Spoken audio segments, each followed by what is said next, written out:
सबैलाई स्वागत छ मेरो मिनी ब्लगमा। म चाहिँ आज प्रणेश भाइलाई कुरिरहेको छु, हाम्रो प्रणेश राई भाइलाई।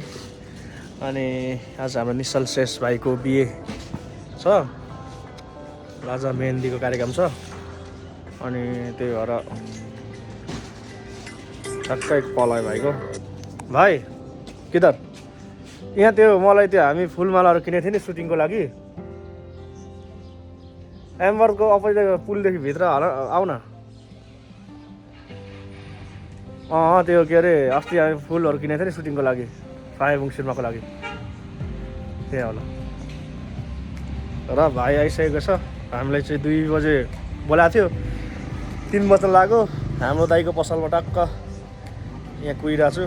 हेलो दाइ, के छ हौ दाजु? के छ हौ? यता हो दाजु। ल भाइसँग अब भेट्छौँ हामी। यहाँ मेरो भाइ प्रणेश भाइ आउँदैछ। कता हरायो? बाइक घुमाइरहेछ भाइले। अब के छ हौ भाइ राजा? 2 बजे बोलाएको 3 बजे लागिसक्यो। यस मेरो भाइ। भाइ टक्क हामी मूलपानी जान्छौँ। मूलपानी गएर भाइको बिहेको मेहन्दी खिच्नु छ। मेहन्दी सेन्दी के हो त्यतै गएर देखाउँला होइन त भाइ? जिल्लामा ठिकै छ।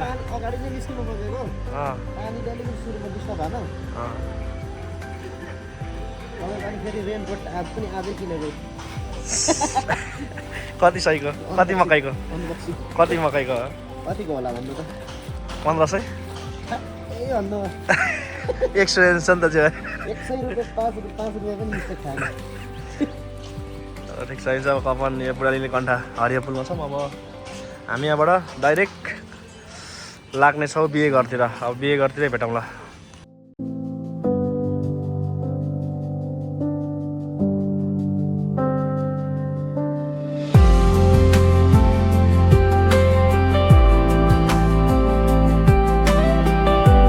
तिम्रो बिहेको हामी सब भाइ रेडी हुँदै फर्स्ट डे आज, फर्स्ट डे।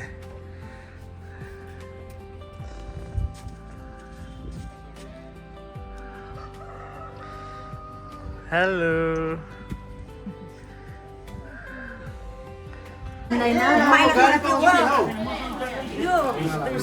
मैले यहाँ चिन्ने भने एउटा लाग्यो। भ्याजु भन न, मलाई त चिनी भन्ने होइन दाइ। पहिलेदेखिको कोदोलाई कोदो, मकैलाई मकै गर्नु पर्छ। मामा भन्थ्यो। निश्चल भाइको बिहेको माहौल सुरु भइसकेको छ। अब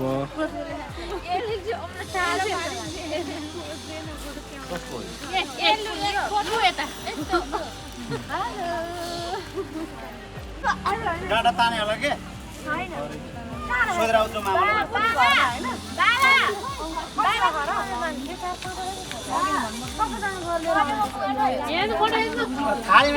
खसी आयो।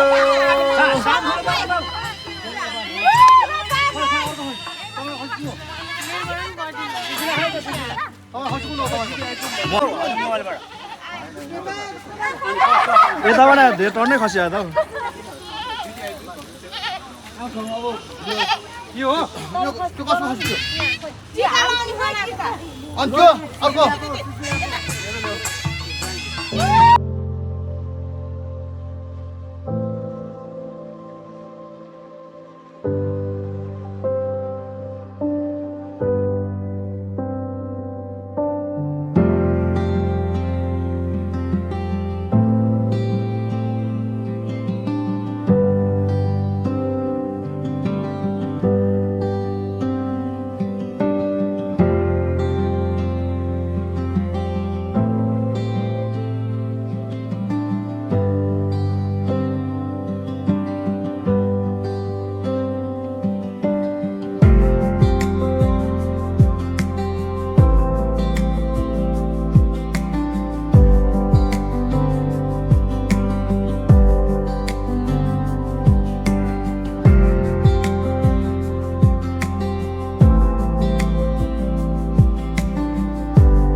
खुसी छ यो सामान पुरा आएको छ अब त्यो बेलालाई यो भाइ के गरेको यो आज यो माइतीले चेलीबेटीले माइतीले ए चेलीबेटीले यो लिएर आएको आज यो तिम्रो दिदी बहिनीहरूले लिएर आएको होइन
पहिला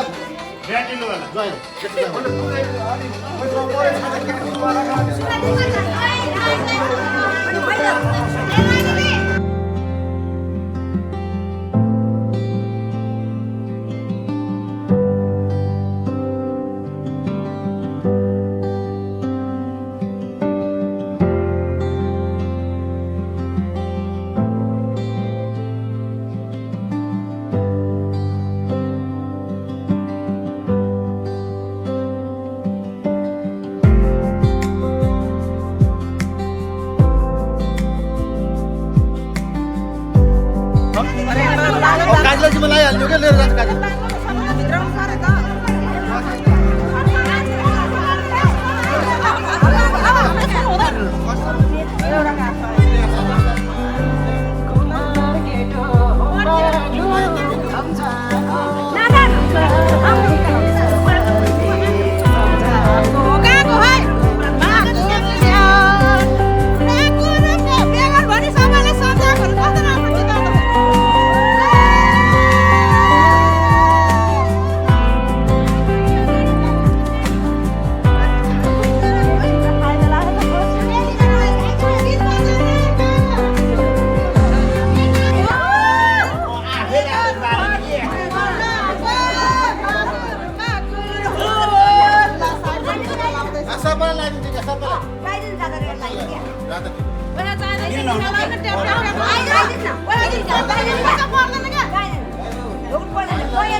भाइ सकिसक्यो तिम्रो बिहेको हजुरलाई नाच्न सुरु गरिसक्नु यहाँ हल्दी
निश्चल भाइको हल्दीको लागि धमाधम हल्दी मोलिदिनुहुन्छ दिदीहरूले। आज हल्दी कार्यक्रम।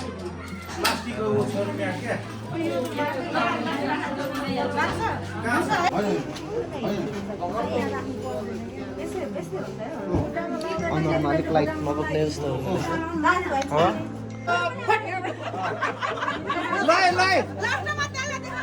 म डान्स भन्छ होइन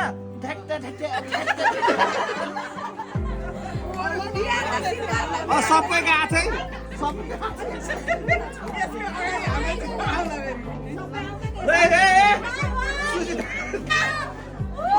One, two, three, four.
Finally Nischal भाइको मेहन्दीको कार्यक्रम पनि सकेको छ। अब अर्को ब्लग भोलि बिहेको अब टिका डालोको भिडियोहरू हुन्छ। अब हामी चाहिँ घर लागिसकेको छौँ निश्चल भाइकोबाट खानाहरू खाएर। खाना त भन्दै खाजा खायौँ, खाना खाऊ भन्दै थियो भाइले, खाना खाइएन किनभने टन्नै खायो। अब